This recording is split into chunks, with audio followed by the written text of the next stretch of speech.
नमस्कार प्रेक्षक C news Pune वृत्तदर्शनमध्ये आपलं स्वागत। पुण्यातील आपटी फुलगाव येथे माजी आमदार दीपक पायगुडे यांनी एक अतिशय सुंदर अशी शैक्षणिक संकुलाची वास्तू उभी केली आहे। त्या शैक्षणिक संकुलाच्या वास्तूमधून सरकारनं विना परवाना तिथे रस्त्याचं काम सुरू केलं आणि काँक्रिटीकरण सुरू केलं। त्या बाबतीत त्यांनी आंदोलन केलं आणि ते त्या सिमेंटच्या ढिगाऱ्यामध्ये जाऊन बसले। जाणून घेऊयात दीपक पायगुडे। नमस्कार, मी माजी आमदार दीपक पायगुडे बोलतोय आणि आत्ता रात्रीचे 1:30-2 वाजलेत। इथं फार मच्छर चावतायत, पण मला इथं आंदोलन करायची वेळ आलेली आहे। ती वेळ एवढ्यासाठी आहे की मी 1999 साली इथं सैनिकी शाळा सुरू केली आणि इथं आमचं क्रिकेटचं ग्राउंड आहे आणि त्या ग्राउंडची जी जागा आहे ती कमी होऊन भविष्यात आंतरराष्ट्रीय सामने होणार नाहीयेत, म्हणून इथनं आमच्या जागेतनं जो रस्ता चाललेलं काम होतं त्या संदर्भात इथली ग्रामपंचायत, कलेक्टर, जिल्हा परिषद, पोलीस प्रशासन या सगळ्यांना मी कळवलं। इथल्या संबंधित आमदारांनाही कळवलं की बाबा शाळेचं नुकसान होऊ देऊ नका, विद्यार्थ्यांचं नुकसान होऊ देऊ नका। संबंधित अधिकारी इथं आले, बांधकाम खात्याचे आले, त्यांनी सांगितलं की आम्ही मीटिंग घेऊ, तुम्हाला विचारल्याशिवाय काय करणार नाही। आणि सकाळी त्यांनी इथं काम चालू केलं। आमच्या शाळेचे विद्यार्थी, आमचे सगळे शिक्षक इथं आले, मग परत पोलीस इथं आले आणि काम बंद केलं। पोलीस अधिकाऱ्यांनी पण ग्रामपंचायतच्या इथल्या प्रशासकांना सांगितलं, ते म्हणले नाही नाही आम्ही काम करणार नाही आणि आज रात्री परत त्यांनी काम चालू केलं।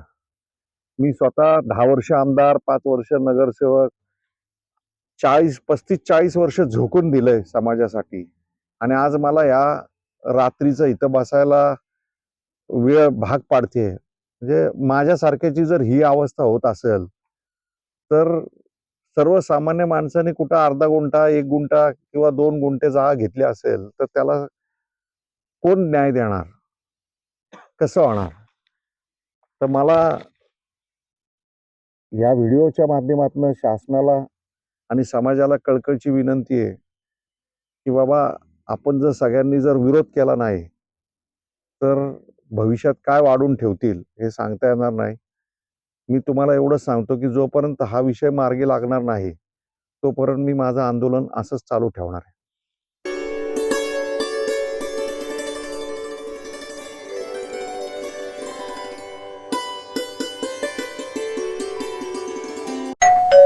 अहो उठा ना, ऑफिसला नाही का जायचं?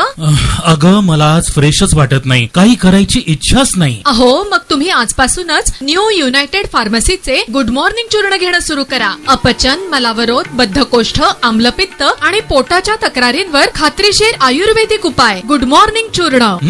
35 वर्षांपासून सगळ्यांच्या पसंतीचे गुड मॉर्निंग चूर्ण औषधांच्या प्रत्येक दुकानात मिळते।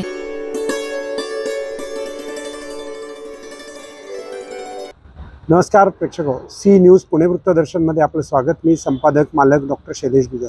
आळंदी देवस्थानचा समावेश टेम्पल योजनेमध्ये करावा अशी मागणी राज्यसभेमध्ये डॉक्टर मेधा कुलकर्णी यांनी आज प्रखरपणे मांडली। त्या टेम्पल समावेश केल्यामुळे अनेक प्रकारची तिथे ज्या अडचणी येतात विकासाच्या त्यामध्ये एकसूत्रीपणा येऊ शकतो आणि त्याप्रमाणे शहरामध्ये हे आता समाविष्ट झाल्यामुळे त्या देवस्थानला विशिष्ट प्रकारचं आर्थिक संरक्षणही हवं अशी मागणी त्यांनी केली। Temple town development framework. Honorable Madam, I wish to place before this August House a strong demand for the inclusion of Alandi, the sacred temple town of Sant Gyaneshwar Maharaj Sanjeevan Samadhi Place in Pune district, Maharashtra, under the Temple Town Development Framework announced by the Union Government. Alandi is one of the most revered pilgrimage centers in the country and holds exceptional spiritual, cultural and historical importance. It witnesses the arrival of lakhs of devotees annually, particularly during the Ashadhi and Kartiki Wari, placing immense pressure on civic infrastructure, sanitation, traffic management, public amenities and environmental resources. Despite its national spiritual significance, Alandi continues to face serious challenges arising from unplanned urbanization and inadequate infrastructure. The recent The recent union budget's emphasis on strengthening infrastructure in Temple Town and Tier 2 cities provides a timely and appropriate policy opportunity to address these long-standing issues. Inclusion of Alandi under this framework will enable focused investments in pilgrim facilities, sanitation, sewage and solid waste management, riverfront development, flood control, public transport, parking, road connectivity and heritage conservation. Further, Alandi's identity is inseparably linked with the Indrayani River, which requires urgent rejuvenation and pollution control. Temple Town status will facilitate integrated planning for river restoration alongside urban development, ensuring environmental sustainability and public health. I therefore urge the government to formally include Alandi under the Temple Town Development Program so that its spiritual legacy is preserved while ensuring modern infrastructure, improved quality of life for residents, and a dignified experience for pilgrims from across the country. Thank you.